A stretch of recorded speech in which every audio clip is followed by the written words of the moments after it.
Ladies and gentlemen, boys and girls, children of appropriate ages, this is the Daily Deucey podcast. Today is Friday, Pizza Day, February 12th, a couple days before Valentine's Day, my mommy's birthday. Shout out to Grandma Kathy. Spoke to her today on the phone. Everything was wonderful. But everything's not wonderful for this upcoming article. Again, I don't usually do the North Jersey article first, but I read this article and it really kind of got me fucking worked up as well. So let's get right into it. From northjersey.com, two who shared photo of Nutley Cop on Twitter say detective retaliated against them. Oh, did he? Two people charged with cyber harassment for tweeting a photo of a Nutley police officer have struck back with a lawsuit. Kevin Alfaro and Georgiana Shizak filed a First Amendment lawsuit in United States District Court for New Jersey on Wednesday against Nutley detective Michael Rumpeshki. During a heated Black Lives Matter protest in Nutley last June, Alfaro, 20-year-old Belleville resident, posted a photo of an on-duty police officer to Twitter saying, "If anyone knows who this bitch is, throw his info under the tweet." Okay. Before we go any further, are you a tough guy or are you not a tough guy? And you know what? I'm gonna just continue on this, and then we will address that.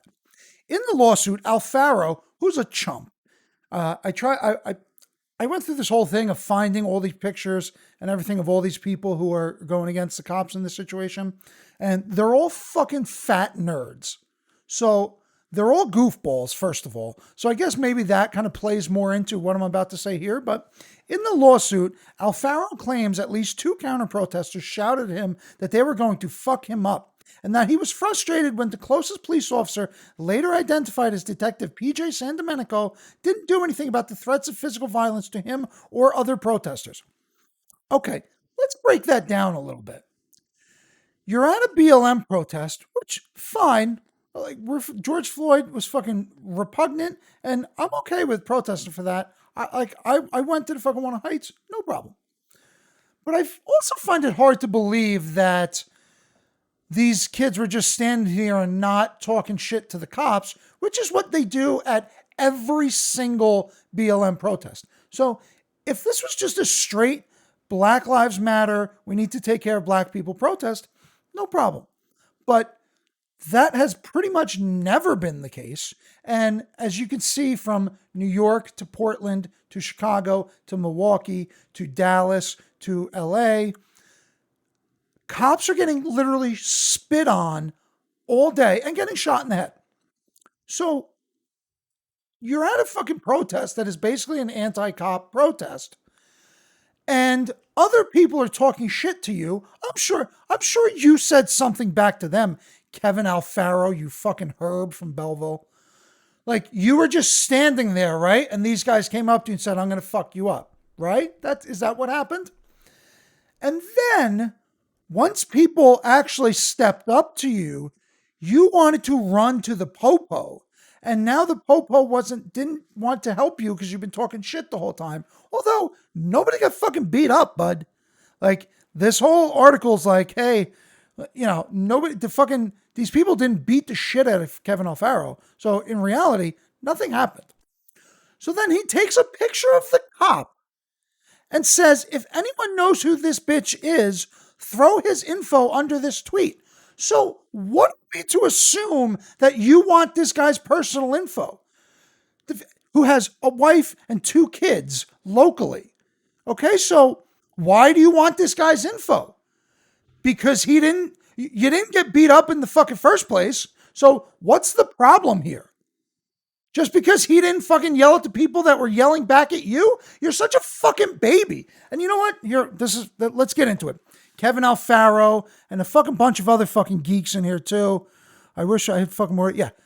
Kevin Alfaro, fucking Georgiana Shizak, Andrew Koslecki of Nutley, fucking geek, Diana Lujikaka, and Camilla McSchulich. I couldn't get any pictures of them. Also probably fucking geeks.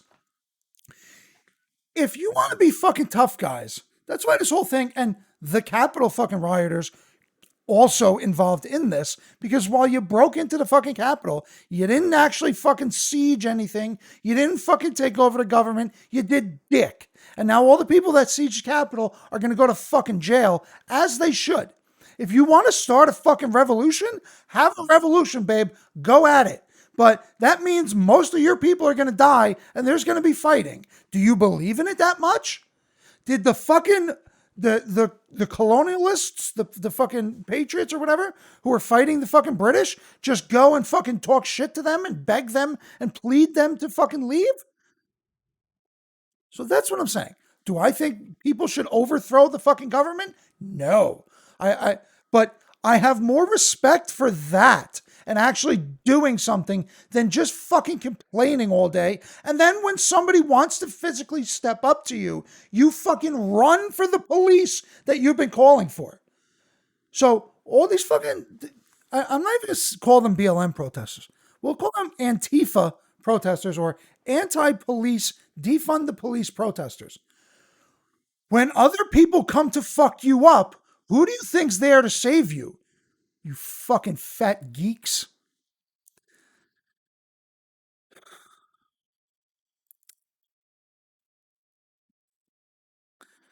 So apparently, PJ San Domenico didn't do anything about the threats of violence to him or other protesters. Okay, were there any protesters on your side threatening violence to the other side, bud?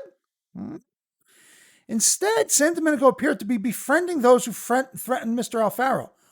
Maybe those guys had said, hey, bud, thanks for being here. Great job. And you're calling him a racist white piece of shit. How about that? Like, this whole thing is fucking nonsense, dude. If you want to go out and make changes, by all means, go out and make changes. But you cannot. This is why this whole thing is fucking coming to roost, and why the whole Capitol riots had the biggest fucking outpouring when there was far more violence, far more deaths, and far more damage at the Antifa riots that happened all year. But the left and the far left generally are pussies. So they're going to rile all this shit up, do everything they can, and just like what happened in Portland, they're burning the fucking city down. People start, the fucking cops and the Department of Homeland Security start coming out and arresting these people, and they throw literal fucking temper tantrums like fucking bitch babies. Like, that's the part I don't have respect for. If you want a fucking communist fucking nation and you want to destroy our government or whatever you want, a far right fucking government, and you want to take over and destroy the fucking government, by all means, have at it, babe. If you can do it, then you win. Odds are you're not going to fucking win and people are going to fucking die. But if you believe in your fucking, if you believe in your fucking core beliefs so much, have at it. But this half-ass pussy bullshit is fucking done with. The suit also accuses San Domenico of covering up his badge to hide his identity, saying that prompted Alfaro to take the picture and post it to Twitter. So the real story about this is, once that happened, so the detective Rumpuszewski's report stated San Domenico feared for the safety of his family and property, and that the tweets were meant to intimidate him and make him fear for his well-being. That's exactly what they were for. You can say you don't have fucking proof to bring up charges against these fucking geeks, but that's what the tweet was for. Because Kevin Alfaro's a fucking herb. The only toughness he actually has is to take a fucking picture and post it on Twitter. Like, I stick up for these fucking millennials and post-millennial kids all the time. I coach with them. But, like, if that's your fucking idea of being a fucking tough guy, taking a picture of someone and posting them on Twitter, you're a fucking snatch, bro. I would have respected you more if you would have punched PJ San Domenico in the face.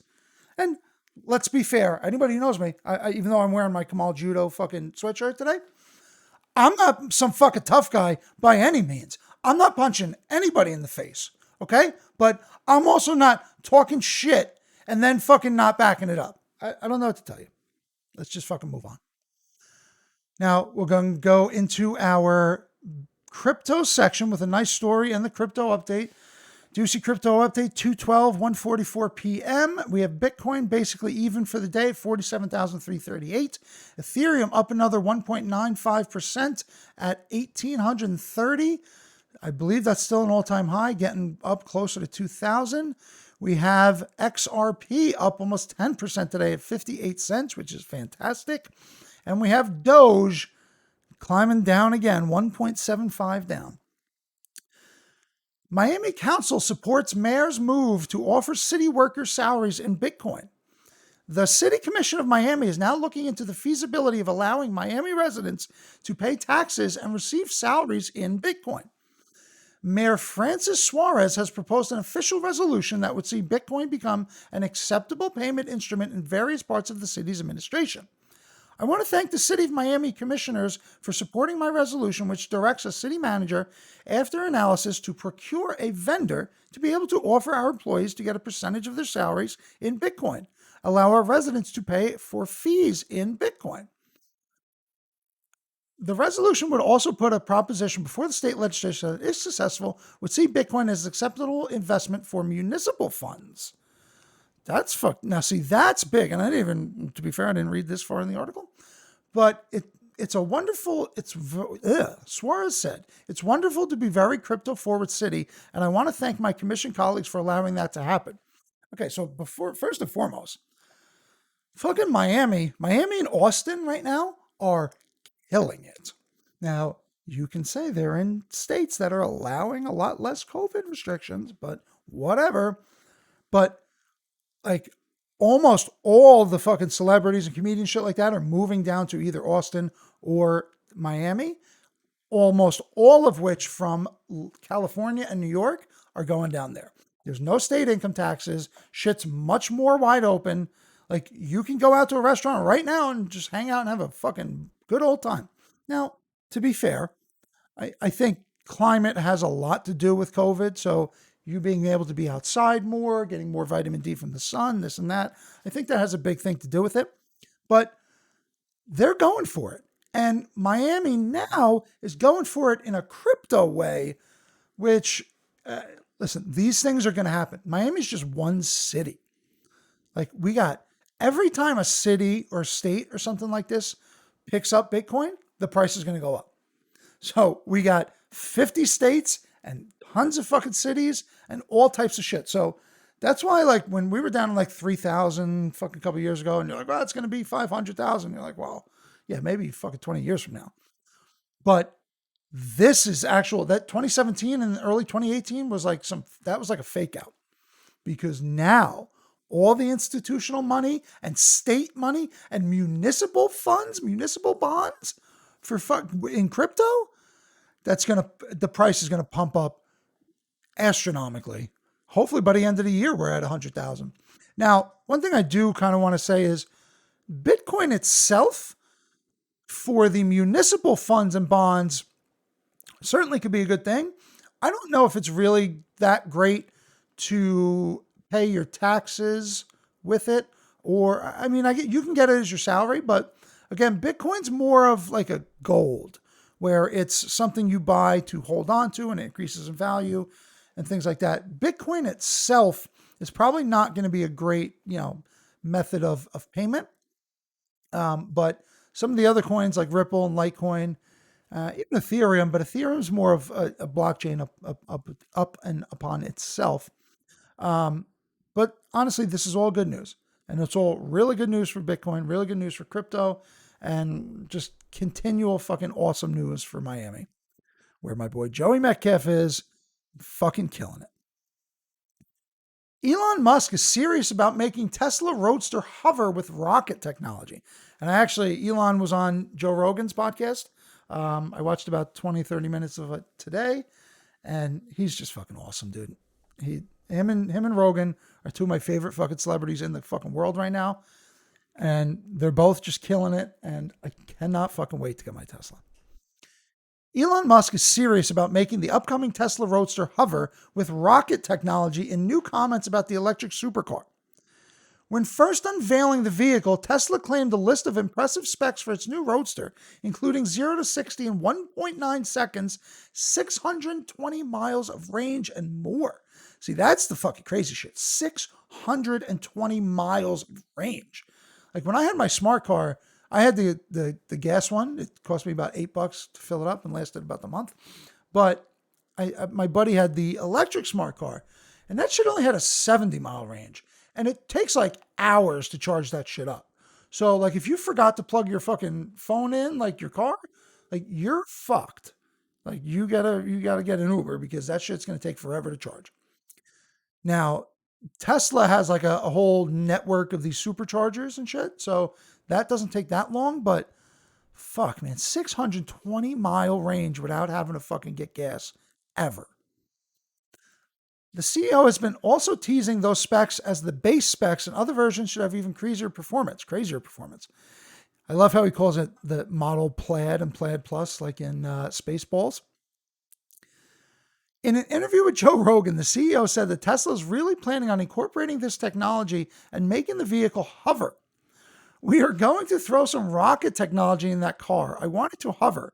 We got to figure out how to make it hover without killing people. Yeah, that would probably be best.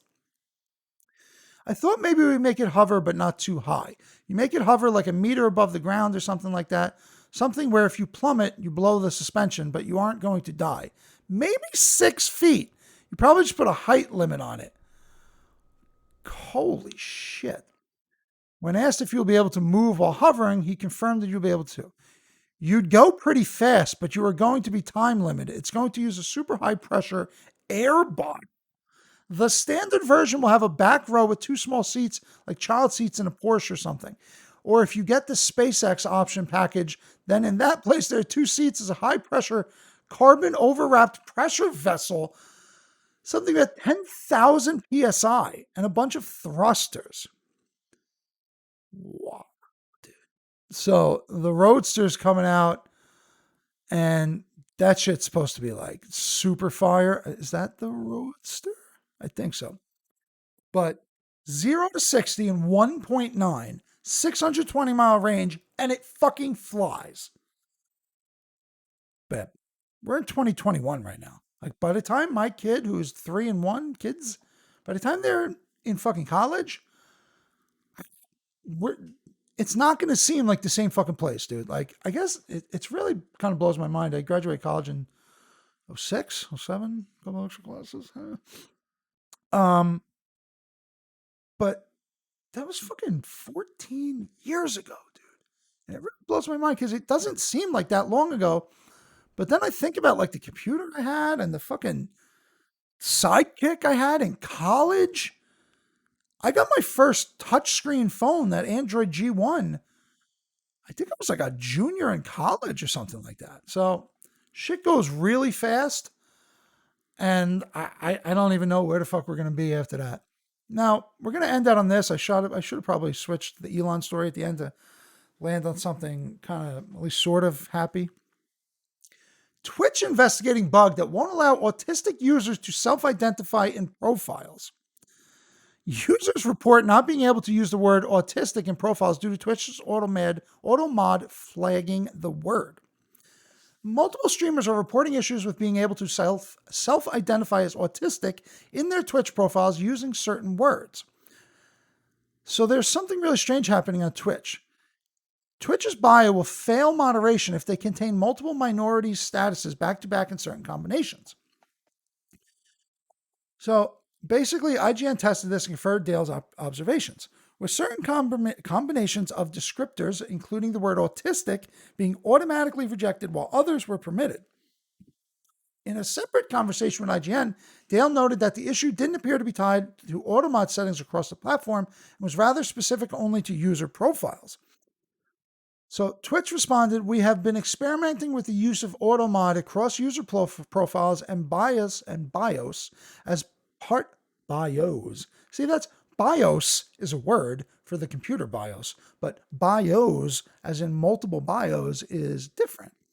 As part of our ongoing work to help keep our community safe from harassment, our intent is not to preclude people from self-identifying, and we'll be updating our system in coming weeks with this feedback in mind."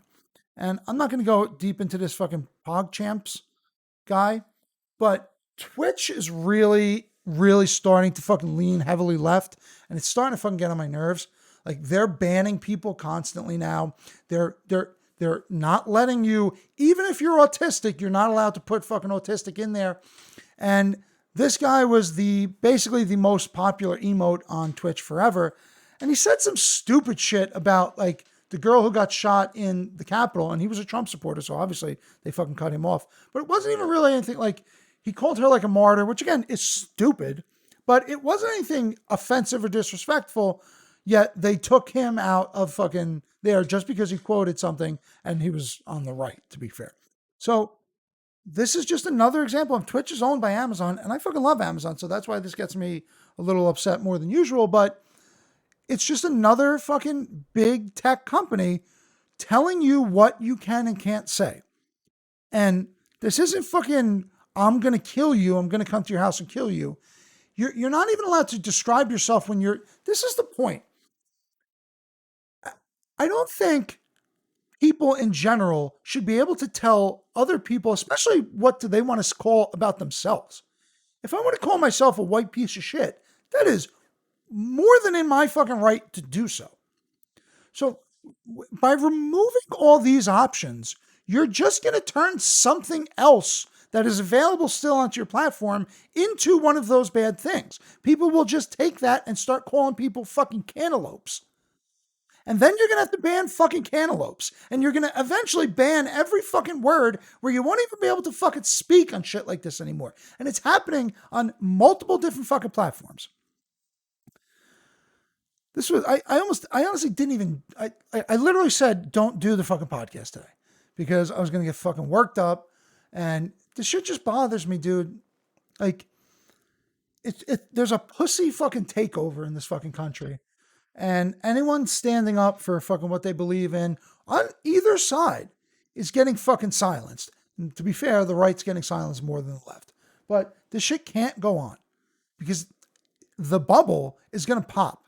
And it's either going to pop where people just completely shut down and we go into a complete fucking technocratocracy, or there's going to be physical violent conflict. And I have nothing to do with that. I'm not threatening that, or I'm more predicting that the outcome of all this censorship is people are just going to continue to blow up until they physically blow something up. Let people get their fucking shit out. Okay? Adios.